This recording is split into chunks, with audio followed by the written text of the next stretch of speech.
नमस्कार दोस्तों, स्वागत है आपका हमारे यूट्यूब चैनल पर। आज का जो हमारा टॉपिक है, वो है हमारा जिला सीरीज़ का पार्ट 4। इसमें हम बागेश्वर ज़िले की बात करेंगे। इस वीडियो से आपके आने वाले जितने भी एग्ज़ाम हैं, उसमें बहुत मदद होगी। तो आपको इस वीडियो को ध्यान से देखना है और अगर आपको वीडियो पसंद आती है, तो वीडियो को लाइक करें, शेयर करें और कमेंट करके बताएँ आपको वीडियो कैसी लगी। और हमारी जो ये जिला सीरीज़ है, इससे अगर आपको कुछ फ़ायदा हो रहा है, तो कमेंट करके ज़रूर बताएँ। आई होप आपको हमारी वीडियो पसंद आए। वीडियो पसंद आए तो प्लीज़ चैनल को सब्सक्राइब करें। तो चलो आज की वीडियो को शुरू करते हैं, जिसमें हम बात करेंगे बागेश्वर ज़िले की। आज हम बात करेंगे बागेश्वर डिस्ट्रिक्ट की। तो जैसे हम हर डिस्ट्रिक्ट में करते हैं, सबसे पहले हम इसके भौगोलिक आधार की बात करेंगे। भौगोलिक आधार पर बात करें तो इसकी जो जनसंख्या है बागेश्वर डिस्ट्रिक्ट की, पूरी उत्तराखंड के पूरे उत्तराखंड की जो इसका जनसंख्या पाई जाती है, वो पाई जाती है 2.58 जनसंख्या आपकी बागेश्वर में पाई जाती है।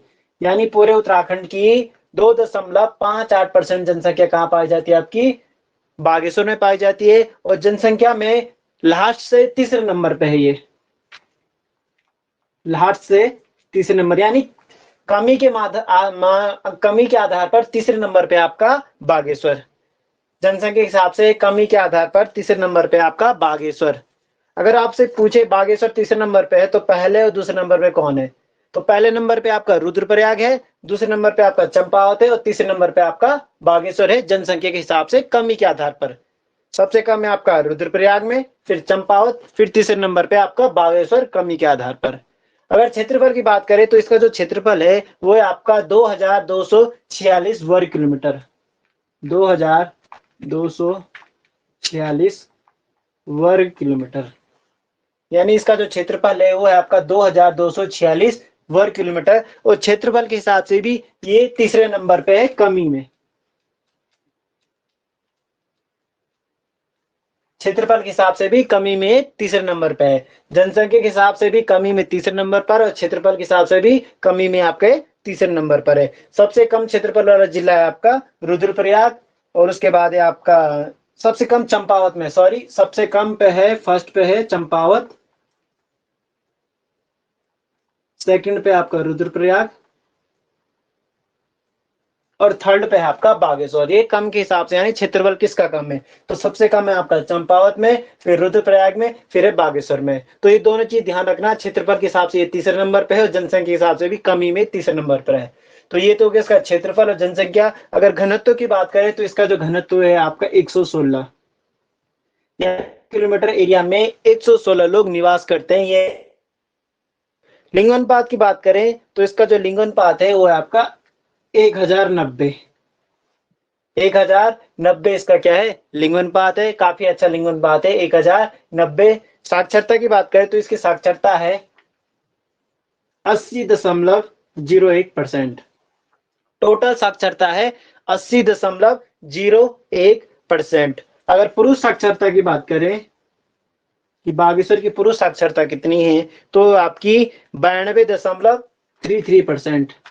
92.33% इसकी पुरुष साक्षरता है। और अगर महिला साक्षरता की बात करें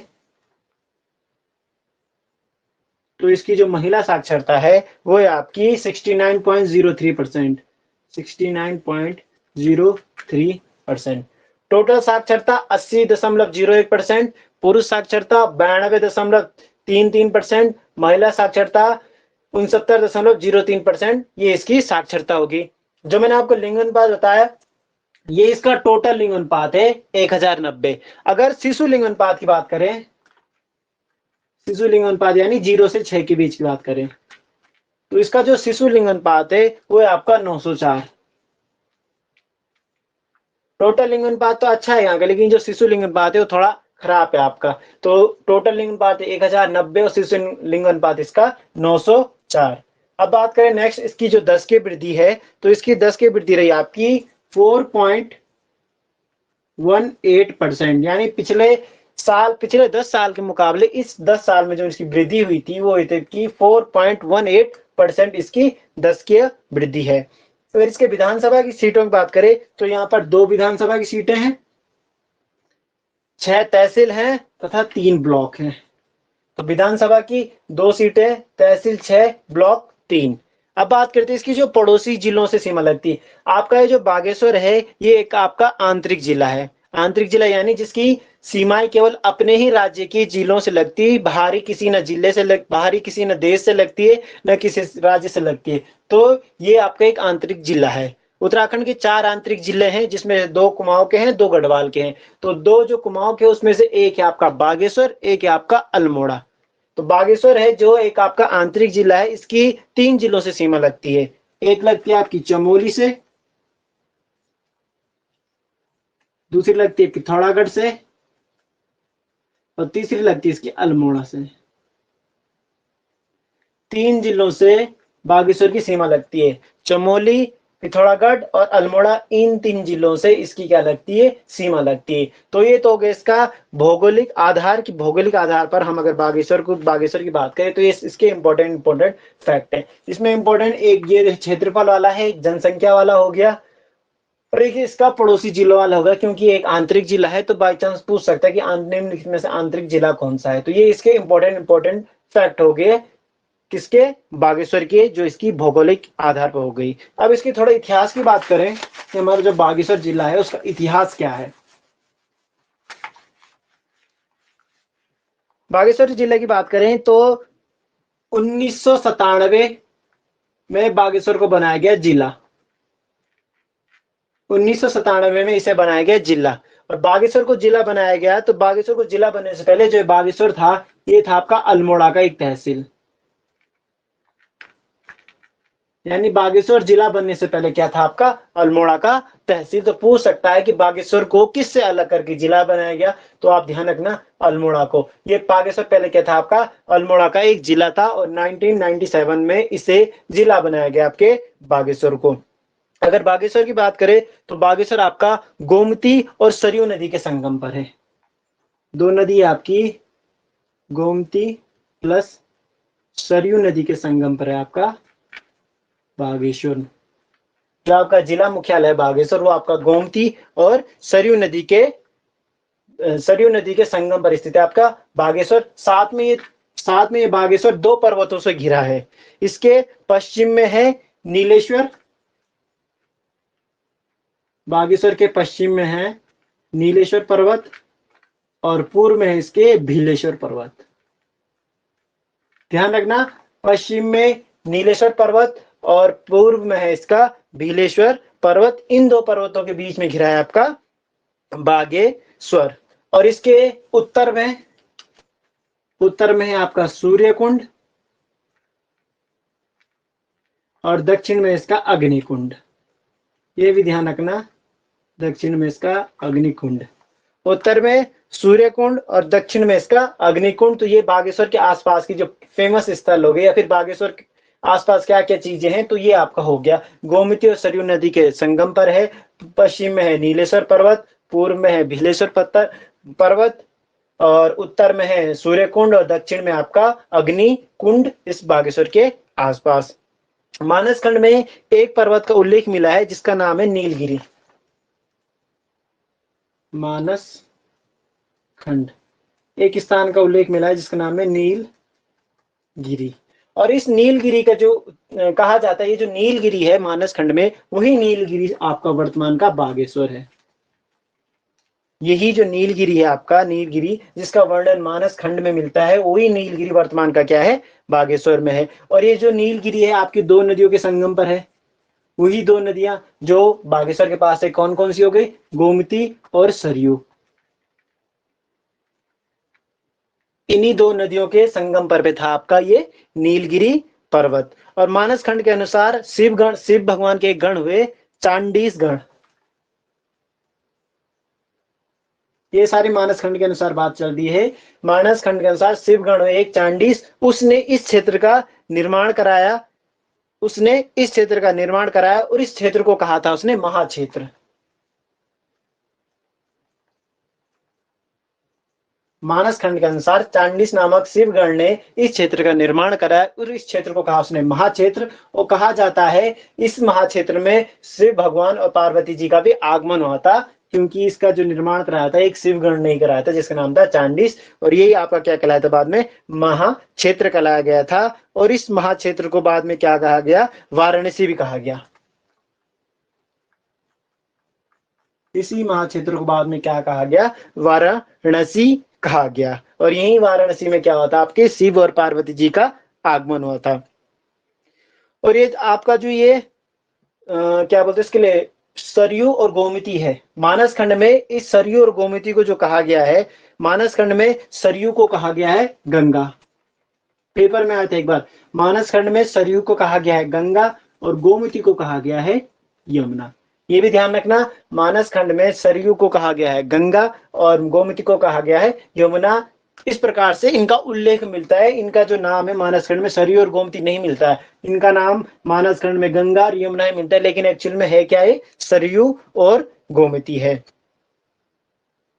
और जो ये आपका शिवगण था, इसने इस क्षेत्र में जो शिव की आराधना की थी,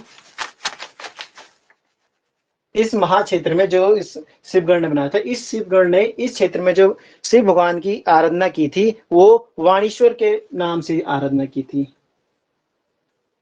यानी जो शिव भगवान का यहाँ पर आराधना की थी वो किस नाम से की थी, वाणीश्वर नाम से इसकी आराधना की। बाद में ये वाणीश्वर बन गया बागीस, फिर ये बागीस बना आपका बागेश्वर।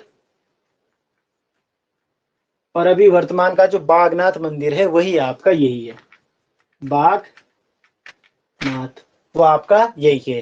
पहले इसका नाम क्या रहा, वाणीस, फिर बना आपका बागीस, फिर बागेश्वर, फिर बना आपका ये बागनाथ मंदिर। और जो आपका ये संगम स्थल था मानस खंड में, इस संगम स्थल को कहा गया था तीर्थ राज प्रयाग। तीर्थ राज प्रयाग। गोमती और सरयू नदी के जो संगम था उसे कहा गया था तीर्थ राज प्रयाग। और ये जो तीर्थ राज प्रयाग है, इसीलिए इस क्षेत्र को कहा जाता है उत्तर का वाराणसी। उत्तर का वाराणसी। तो पेपर में आएगा उत्तर का वाराणसी किसे कहते हैं, तो उत्तर का जो वाराणसी है उसे कहते हैं आपके बागेश्वर को कहते हैं उत्तर का वाराणसी। और यहाँ पर जो एक पर्वत मिला था आपका नील पर्वत, इस नील पर्वत को कहा गया था विंध्य। जो मैंने बोला था ना नीलगिरी पर्वत, वही इस नील पर्वत को कहा गया था विंध्य। नील पर्वत को क्या कहा था, विंध्य कहा था। और जो मानस खंड में इसे अग्नि तीर्थ भी कहा गया है। मानस खंड में जो बागेश्वर है इसे अग्नि तीर्थ भी कहा गया है, तो ये भी ध्यान रखना, इसे अग्नि तीर्थ भी कहा गया। तो ये तो इसका थोड़ा सा इतिहास था कि इतिहास से जुड़े हुए अगर आपसे क्वेश्चन बनते हैं तो किस प्रकार से इसके क्वेश्चन बनते हैं। अब यहाँ के कुछ फेमस स्थल है उनकी बात करते हैं, जिसमें पहला ही फेमस स्थल है आपका बागनाथ मंदिर।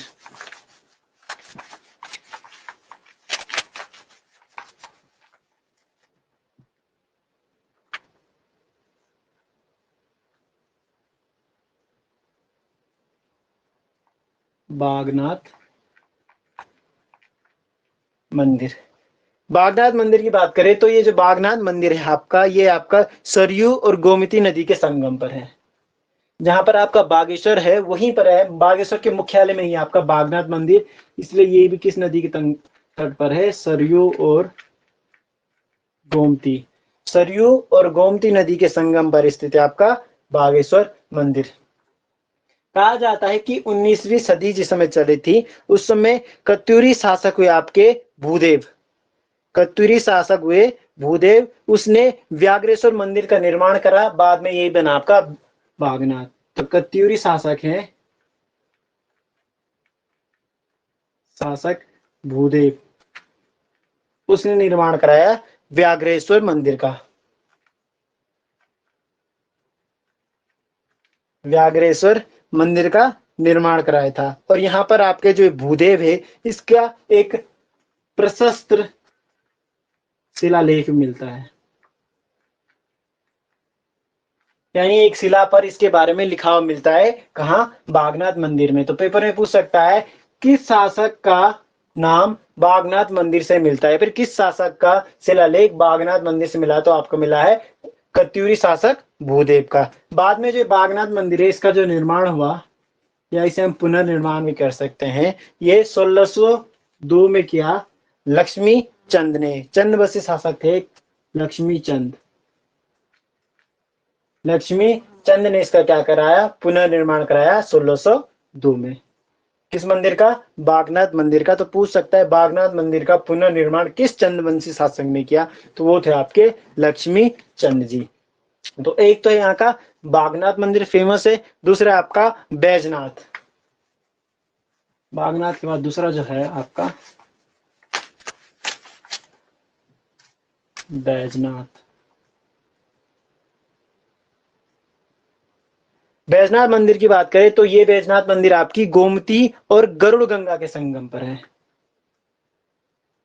गोमती प्लस गरुड़ गंगा, गोमती और गरुड़ गंगा नदी के संगम पर आपका बैजनाथ। और ये बैजनाथ क्या एक मंदिरों का समूह है। यानी यहाँ पर एक मंदिर नहीं है, कई मंदिर आपके दिखेंगे आपको यहाँ पर। यानी कोई एक मंदिर नहीं, उस कई मंदिरों का समूह है। यानी जैसे आपका जागेश्वर मंदिर समूह है, उसी प्रकार से आपका बैजनाथ मंदिर समूह भी है। और कुछ समय तक ये जो बैजनाथ है आपका, ये कत्यूरी शासकों की राजधानी भी रही। कत्यूरी जो शासक थे उनकी राजधानी भी रही आपकी बैजनाथ मंदिर। तो जो बैजनाथ मंदिर है, इसका जो मुख्य मंदिर है, यानी जो सेंटर में है, उसमें पार्वती जी की एक पत्थर की मूर्ति है। मुख्य मंदिर में क्या है? पार्वती की पत्थर की मूर्ति।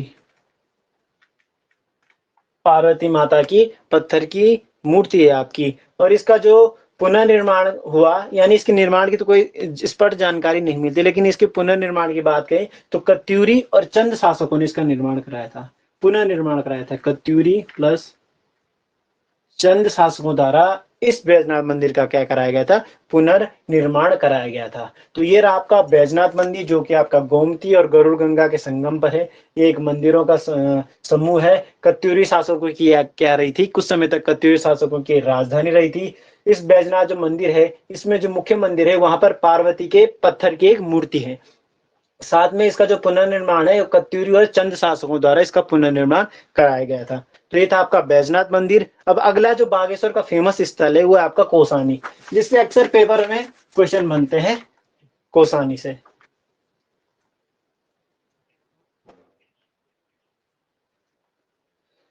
कौसानी की बात करें तो ये जो कौसानी है आपकी, ये आपकी पिंगनाथ पहाड़ी पर स्थित है। एक पहाड़ी है बागेश्वर में, पिंगनाथ पहाड़ी।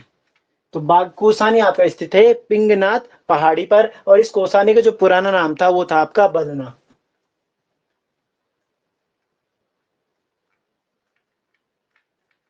तो कौसानी का पुराना नाम था आपका बलना। तो पेपर में पूछ सकता है बलना किसका प्राचीन नाम था, किसका पुराना नाम था? वो था आपका कौसानी। और इसका नाम जो कौसानी पड़ा, वो पड़ा एक कौशिक मुनि है, उनकी क्या थी? तपस्थली थी। तो कौशिक मुनि की तपस्थली होने के कारण इसका नाम क्या पड़ा? कौसानी। तो ध्यान रखना कौन से मुनि?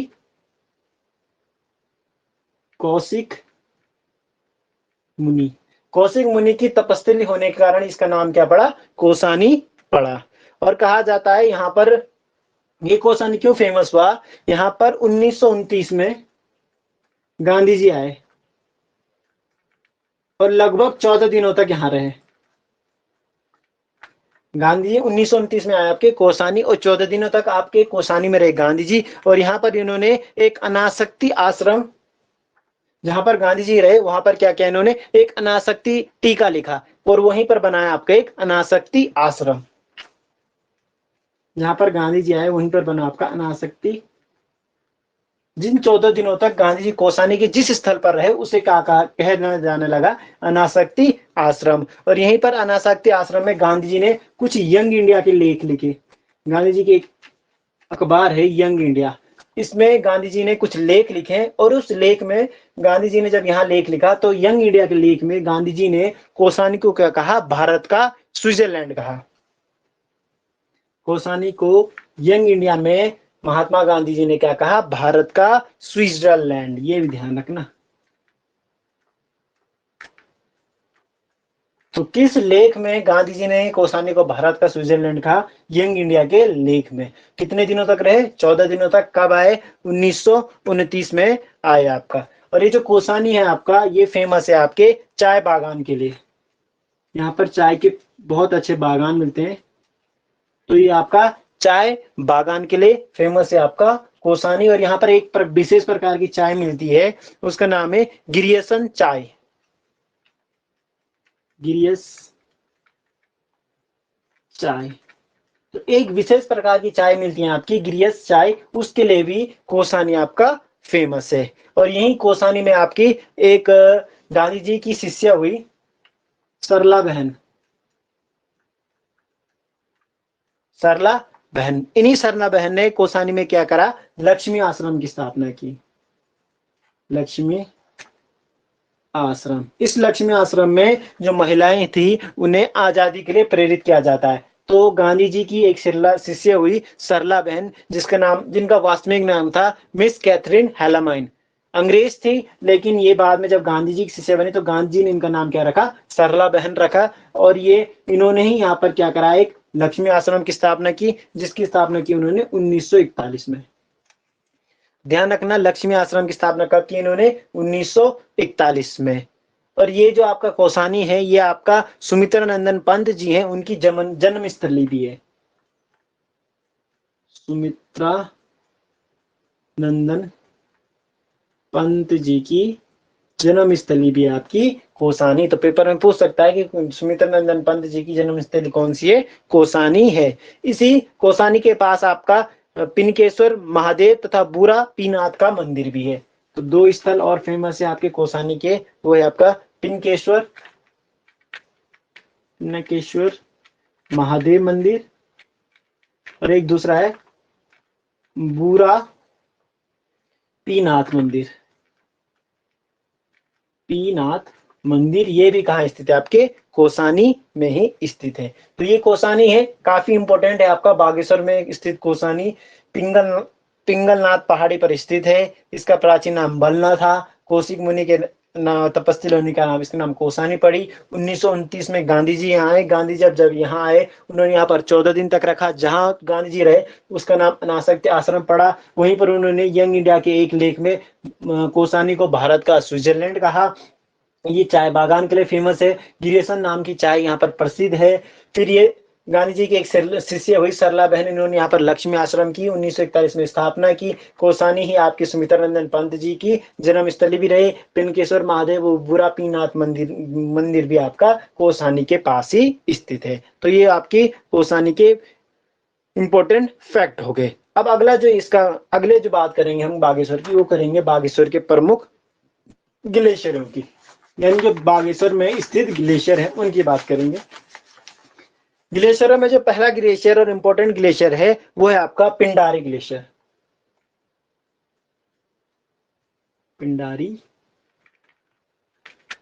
ग्लेशियर, पिंडारी ग्लेशियर की बात करें तो पिंडारी ग्लेशियर आपका केवल बागेश्वर में नहीं है, सर्वाधिक बागेश्वर में पाया जाता है, लेकिन ये शुद्ध रूप से एक बागेश्वर में नहीं है। इसके अलावा जो आपका ये पिंडारी है, ये आपका है बागेश्वर, चमोली और पिथौरागढ़ में।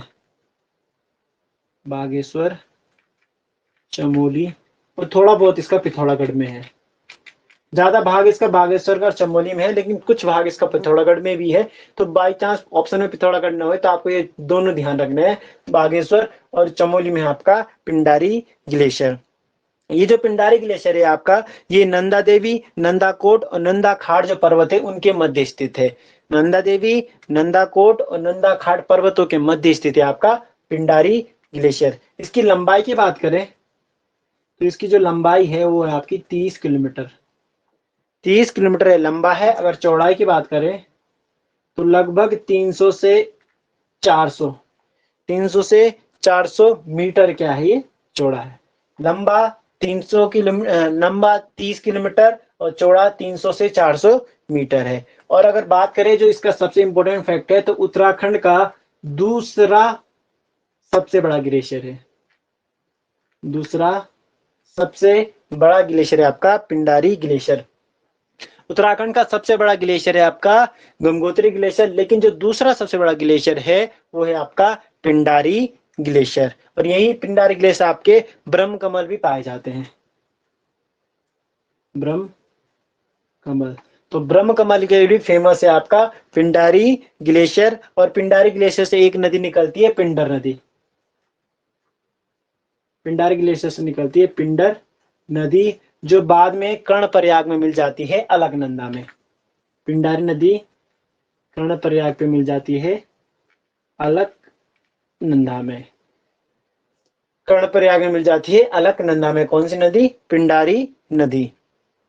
और ये जो पिंडारी नदी है आपकी, ये 10 किलोमीटर की एक संकरी घाटी में फैली है और ये ट्रेकिंग के लिए सबसे सुगम ग्लेशियर, यानी अगर यहाँ जाना चाहे तो सबसे आसानी से चले जाता है इस ग्लेशियर में। किस वाले ग्लेशियर में? पिंडारी ग्लेशियर में। अगला जो फेमस ग्लेशियर है यहाँ का वो है आपका कफनी ग्लेशियर। कफनी ग्लेशियर। कफनी ग्लेशियर की बात करें तो ये आपका बागेश्वर में है और पिंडारी के बाईं ओर स्थित है आपका कफनी ग्लेशियर। यहाँ पर जो फेमस चीज है, यहाँ पर बुरांस की प्रचुर मात्रा पाई जाती है, यानी बुरांस सर्वाधिक मात्रा में पाया जाता है इसी कफनी ग्लेशियर में। और ये पिंडारी के बाएं ओर स्थित है आपका कफनी ग्लेशियर। अगला यहाँ का जो ग्लेशियर है वो है आपका सुंदर डूंगा ग्लेशियर। सुंदर डूंगा ग्लेशियर। ये पिंडारी के पश्चिम में स्थित है तथा इसकी घाटी के इसी जो सुंदर डूंगा ग्लेशियर है, इसी घाटी में दो अन्य ग्लेशियर भी पाए जाते हैं। दो कौन कौन से? एक तो आपका मैगतोली, तो दूसरा जो पाया जाता है वो पाया जाता है सुखराम ग्लेशियर। सुखराम ग्लेशियर। तो कितने ग्लेशियर यहाँ के फेमस है? एक है आपका पिंडारी ग्लेशियर, दूसरा आपका कपनी ग्लेशियर, तीसरा आपका सुंदर डूंगा ग्लेशियर, चौथा आपका मैगतोली ग्लेशियर और पांचवा आपका सुखराम ग्लेशियर। तो ये पांच जो इसके मुख्य ग्लेशियर है आपके, जो आपके बागेश्वर में पाए जाते हैं। अब बात करें अगर मेलों की, तो ज्यादा नहीं, 2-3 मेले यहाँ के फेमस है। अगर मेलों की बात करें तो 2-3 मेले फेमस है, जिसमें पहला मेला है आपका बागनाथ का मेला, जो बागनाथ मंदिर में लगता है। दूसरा आपका उत्तरायणी मेला। उत्तरायणी मेला आपके माघ के महीने में लगता है। तीसरा है आपका सनेती का मेला। सनेती मेला। इन दोनों में से ऊपर के दो फेमस हैं आपके, बागनाथ मेला और उत्तरायणी मेला, ये दो फेमस है। तीसरा एक लोकल मेला है, पर बाई चांस पूछ ले तो आपको ध्यान रखना है सनेती का मेला। तो यहाँ 3 मेले इसके फेमस है। अब बात करते हैं यहाँ के जो प्रमुख मंदिर है। प्रमुख मंदिरों में पहला जो मंदिर है आपका वो है आपका बैजनाथ मंदिर समूह। बैजनाथ मंदिर समूह।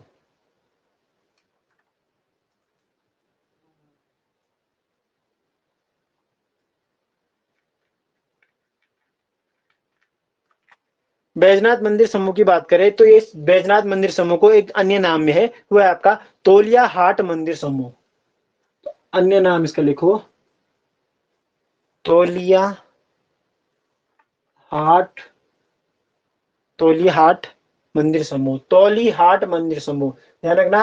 अन्य नाम है इसका तोली हाट मंदिर समूह। और ये जो मंदिर है आपका, ये आपका नागर शैली में।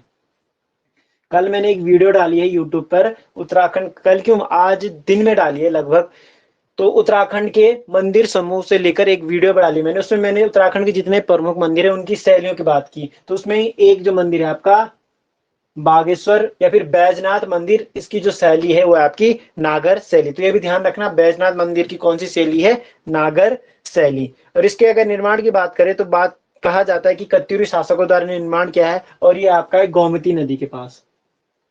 गोमती नदी के पास है आपका बैजनाथ मंदिर। इंपॉर्टेंट गोमती नदी है।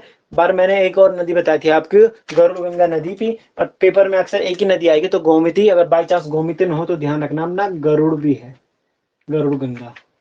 तो दो नदियों के संगम पर है वे, पर फेमस इसमें एक नदी है आपकी गोमती नदी। आपको गोमती नदी ध्यान में रखना है, गरुड़ गंगा ऑप्शन में नहीं आ सकता, अगर ऑप्शन में आएगा तो आपका आएगा गोमती नदी। तो इंपॉर्टेंट है, एक नागर शैली में है, साथ में ये गोमती नदी पर है, और भारतीय पुरातत्व सर्वेक्षण विभाग जो है, भारतीय पुरातत्व सर्वेक्षण विभाग ने इसे शिव हेरिटेज सर्किट में हिस्सा दिया है। शिव, जितने भी शिव मंदिर हैं उनको एक सर्किट से जोड़ने का काम कर रहा है आपका भारतीय पुरातत्व सर्वेक्षण, तो उसी के अंतर्गत रखा है आपके बैजनाथ मंदिर को शिव हेरिटेज सर्किट।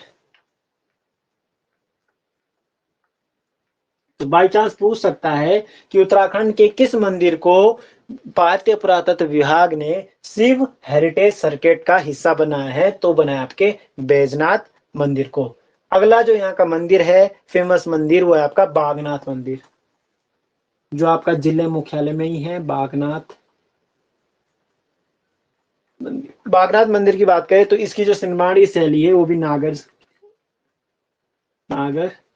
शैली, इसकी भी निर्माण की कौन सी शैली है, नागर शैली है, और एक शिव भगवान का धाम है, और दक्षिण उत्तर भारत का प्राचीनतम शिव मंदिरों में से एक शिव मंदिर है ये। देखो ध्यान से सुनना क्या बोल रहा हूं मैं, उत्तर भारत के प्राचीन शिव मंदिरों में एकमात्र शिव मंदिर जो दक्षिण मुखी है, यानी उत्तर भारत में जितने भी मंदिर है वो सब कैसे उत्तर मुखी है, लेकिन एकमात्र ये मंदिर है जो दक्षिण मुखी है। तो ध्यान रखना, पेपर में पूछेगा कि उत्तर भारत का एकमात्र शिव मंदिर जो दक्षिण मुखी है वो है आपका बागनाथ। फिर से सुनो इस लाइन को ध्यान से, उत्तर भारत के प्राचीन शिव मंदिरों में एकमात्र शिव मंदिर जो दक्षिण मुखी है, यानी इसका जो मुख है वो दक्षिण की दिशा में, बाकी सबके मुख किस दिशा में, उत्तर दिशा में, लेकिन एकमात्र मंदिर है उत्तर भारत का जो दक्षिण मुखी है आपका। और ये बागनाथ आपका सरयू और गोमती नदी के संगम पर है, सरयू प्लस गोमती नदी के संगम पर आपका बागनाथ मंदिर। तो इसमें इंपॉर्टेंट एक तो इसकी शैली है, एक दक्षिण मुखी होना, और एक इसका किस नदियों के संगम पर है आपका बागनाथ मंदिर, सरयू और गोमती नदी के संगम पर। अगला जो है आपका वो है आपका नौलिंग मंदिर। नौलिंग मंदिर, नौलिंग में यानी यहाँ पर शिव भगवान के 9 लिंग हैं। तीसरा नौलिंग मंदिर, फेमस यही दो थे जो मैंने अभी तक बताया। चौथा है आपका मूल नारायण मंदिर, मूल नारायण मंदिर। अगला आपका कोट भ्रामी मंदिर, कोट भ्रामरी मंदिर। इस कोट भ्रामरी मंदिर की बात करें तो ये जो कोट भ्रामरी मंदिर है ये कत्यूरियों की अधिष्ठात्री देवी मानी जाती है, यानी कत्यूरियों की कुल देवी के रूप में माना जाता है आपके कोट भ्रामरी को। तो ध्यान रखना, कत्यूरियों की अधिष्ठात्री देवी, कत्यूरी जो शासक हुए इनकी अधिष्ठात्री देवी मानी जाती है आपकी कोट भ्रामरी देवी। तो यहाँ के फेमस पांच मंदिर है आपकी, एक हो गया आपका बैजनाथ मंदिर समूह, दूसरा बागनाथ, तीसरा हो गया नौलिंग मंदिर, चौथा हो गया मूल नारायण मंदिर, पांचवा हो गया आपका कोट भ्रामरी मंदिर। ये इसके क्या हो गए प्रमुख मंदिर है। अगर यहाँ के कुंड की बात करें तो यहाँ पर मुख्यतः 3 कुंड है, एक 2 कुंड तो मैंने आपको पहले बता दिया, एक आपका सूरज कुंड हुआ, एक आपका अग्नि कुंड हुआ, तीसरा जो याद रखना आपने वो रखना है अपना देव कुंड। सूरज कुंड, अग्नि कुंड और देव कुंड। और ये जो देव कुंड है आपकी ये सुंदर डूंगा के पास है, जो सुंदर डूंगा ग्लेशियर है उसी के पास है आपका देव कुंड। और यहाँ पर एक कृत्रिम झील है जिसका जो आपकी बैजनाथ में है, बैजनाथ में। तो उत्तराखंड में एक कृत्रिम झील है जो कि आपकी कहाँ है, आपकी बैजनाथ में है। और ये जो बैजनाथ में बनाई गई कृत्रिम झील है इसका जो उद्घाटन किया गया वो क्या गया 14 जनवरी 2016 को, 14 जनवरी 2016 को इस कृत्रिम झील का निर्माण किया आपका बैजनाथ में। तो बैजनाथ में कृत्रिम झील है जिसका उद्घाटन 14 जनवरी 2016 किया। फिर यहाँ के कुछ एक दो फेमस स्थल, जिसमें एक पांडु स्थल है, सिर्फ नॉर्मल से याद रखना पांडु स्थल कहाँ है आपका, तो वो है आपका बागेश्वर में। साथ में यहाँ पर एक स्थल है आपका भद्रकाली का, भद्रकाली। ये जो भद्रकाली स्थल है आपका बागेश्वर का, ये क्यों फेमस है, क्योंकि जो ये भद्रकाली है इसकी जो मान्यता आपके गढ़वाल के काली मठ में है, यानी गढ़वाल का जो काली मठ है उसी प्रकार कुमाऊं का कालीमठ माना जाता है भद्रकाली को। तो ध्यान रखना, पेपर में पूछेगा उत्तराखंड के मतलब कुमाऊं के किस क्षेत्र को उत्तरा गढ़वाल के कालीमठ के समान माना जाता है, तो वो है आपका भद्रकाली। या फिर भद्रकाली को उत्तराखंड के किस स्थल के रूप में जाना जाता है, तो जाना जाता है कालीमठ। दोनों ध्यान रखना, भद्रकाली जिसे गढ़वाल के कालीमठ के समान माना जाता है, या फिर कालीमठ जो भद्रकाली जिसे भद्रकाली का संबंध माना जाता है। तो ये दोनों फैक्ट आप ध्यान रखना, भद्रकाली जिसे कालीमठ के समान माना जाता है। यानी जैसे कालीमठ की प्रतिष्ठा गढ़वाल में है, सेम उसी प्रकार भद्रकाली की प्रतिष्ठा कुमाऊं क्षेत्र में मानी जाती है। तो ये आपका ओवरऑल हो गया बागेश्वर डिस्ट्रिक्ट। जितना मैंने पढ़ाया वो आपको ध्यान से देखना है और नोट करने थे शॉर्ट नोट के रूप में। अब आपने क्या करना है, परीक्षा वाणी हो गया आपके पास, तो परीक्षा वाणी को एक बार देख लेना। इसमें से कुछ पॉइंट अगर छूटे होंगे तो उसे ऐड करना, वैसे मैंने कोशिश की है कुछ छूटे नहीं। तो ये आपका एक और डिस्ट्रिक्ट बागेश्वर डिस्ट्रिक्ट आपका आज कंप्लीट हो चुका है।